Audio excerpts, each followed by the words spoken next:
Darci's Corner, June 12th, 2021. And I live in Canada, in Alberta particularly, but in Canada.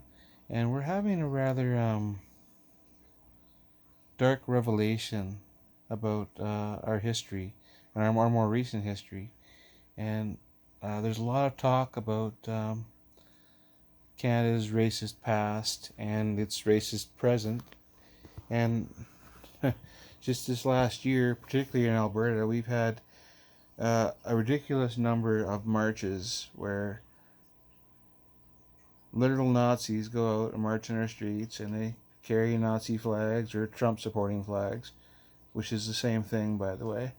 Um, and they carry those flags and they talk about their freedoms, and they're just doing really racist, horrible things sometimes. Like they'll run up to to a Muslim woman on the street and they think she's Muslim because she has dark skin and she's wearing hijab, and they'll punch her in the head. And it's disgusting. And the thing I like about my country today is that our leaders that matter, most of them anyway, the Premier of Alberta does not count. We won't go into what he is. But the leaders that are doing the right thing are standing up and saying, we don't do that here. We're not going to tolerate that behavior here. But still, because you're allowed the freedom of expression here and you're allowed to protest, uh, these Nazi marches continue. And they disgust me, frankly. I fully denounce Nazis, white supremacy. That's all horseshit. And just in case anybody was unclear, I realize my complexion might suggest that I sympathize in any way with Nazis or white supremacists. I don't.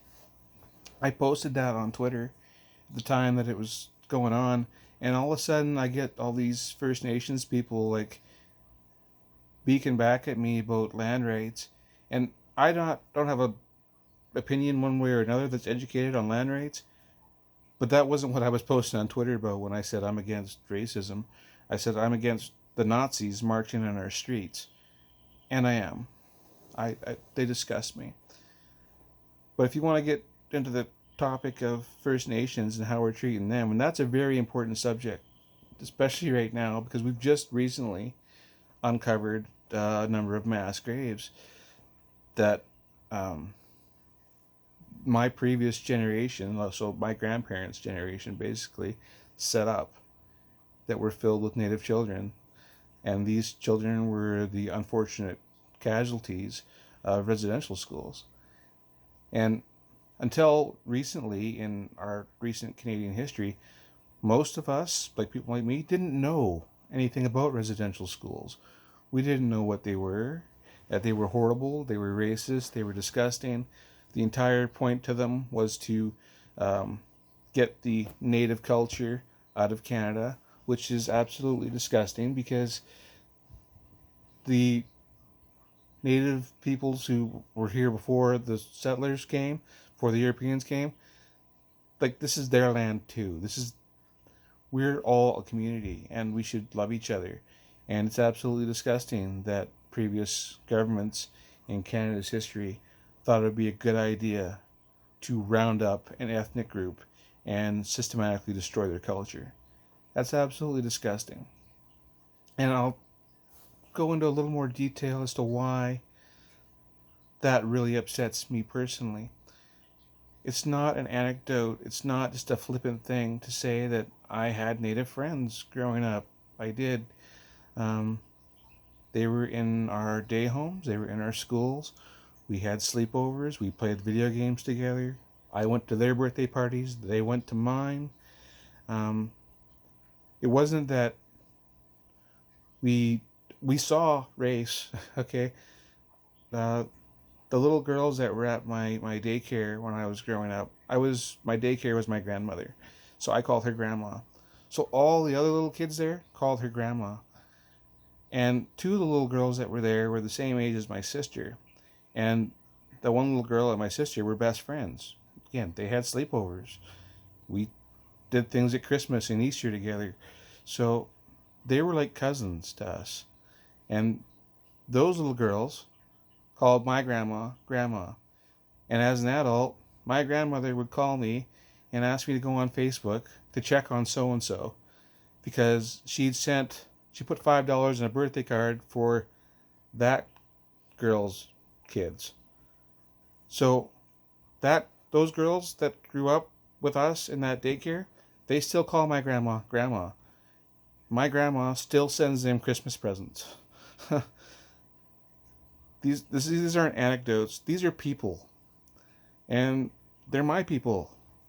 They're my neighbors. They're my friends. Later on, my family moved cities, and so we didn't associate with that native family as much anymore. But we still would see them. When I would go back and visit grandma, it was not uncommon for me to also sometimes visit those people or their parents or whatever.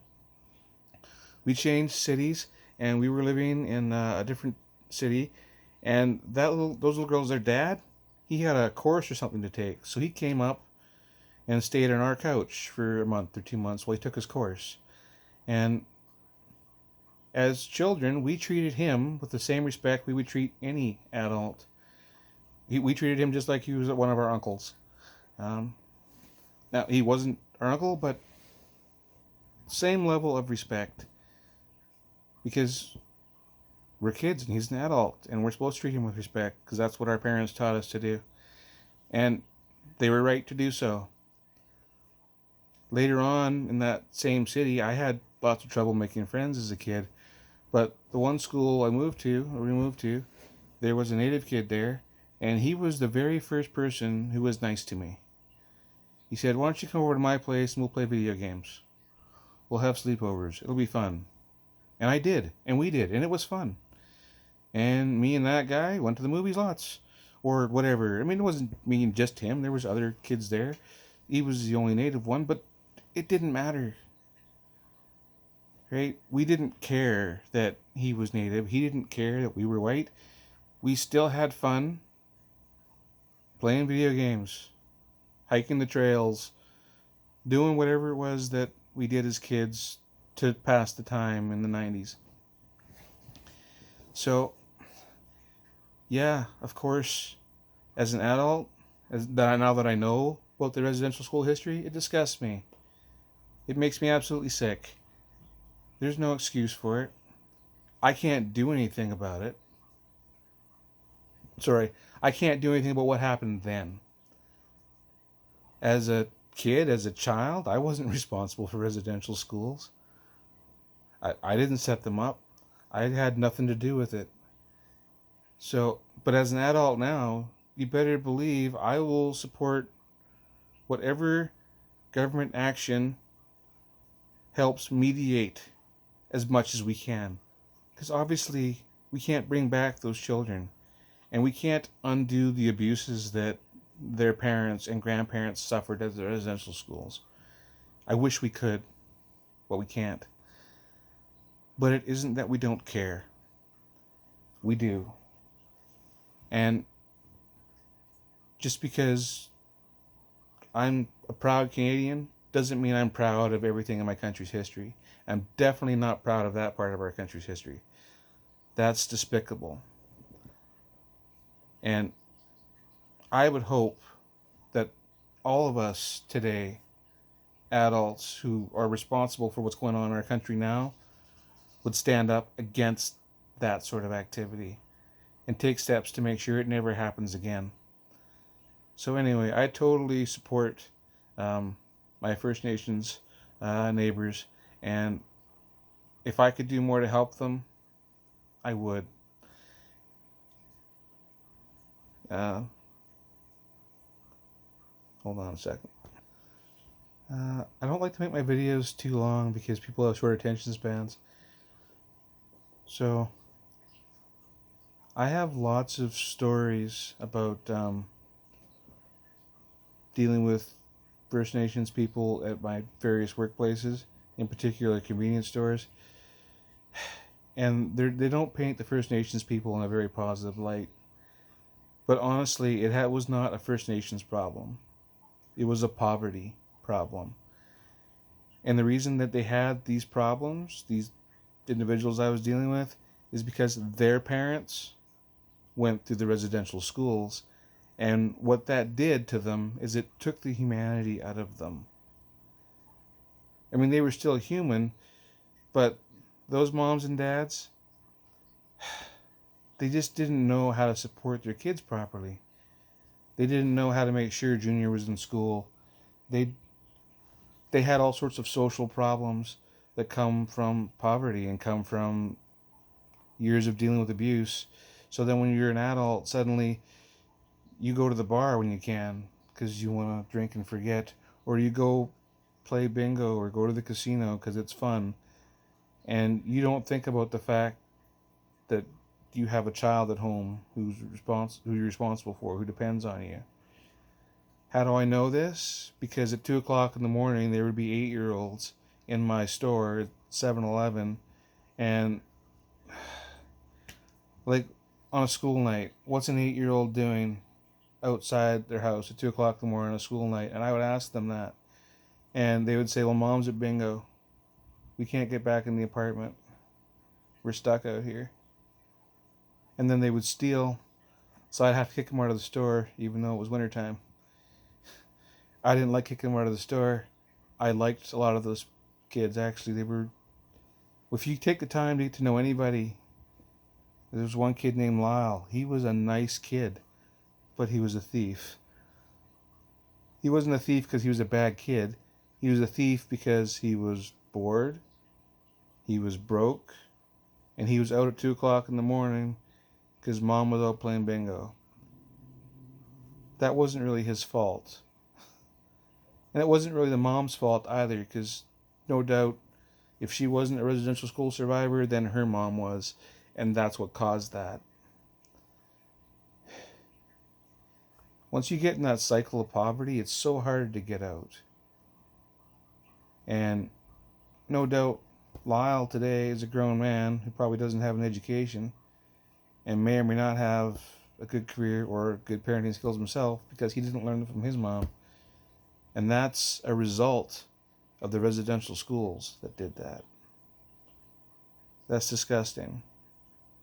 That's not Lyle's fault. Anyway, those are my thoughts on Canada and our dealings with racism at the moment, and I'm just really, I wish I could have done more. I wish I would have known sooner. I don't know that that would have changed my actions, but it certainly would have changed my perspective on why that kid was in my store at 2 o'clock in the morning. And I'm thinking, he has a terrible mother. Well, he did have a terrible mother, but she didn't have anybody to learn from. She learned from her abusers at her school, probably. So, it wasn't her fault either. We, as a society, did that to them. And it's up to us, the adults who are around today, to do the best we can to try to make life better for everybody. That's my thoughts on Canada, the residential schools, and our current state of racist crap we got going on in our country today. Anyway, racism has no place in Canada. Trudeau was right when he said that. We need to do better. And I very much want us to do better. Okay. That's all I got. Darci's Corner, out.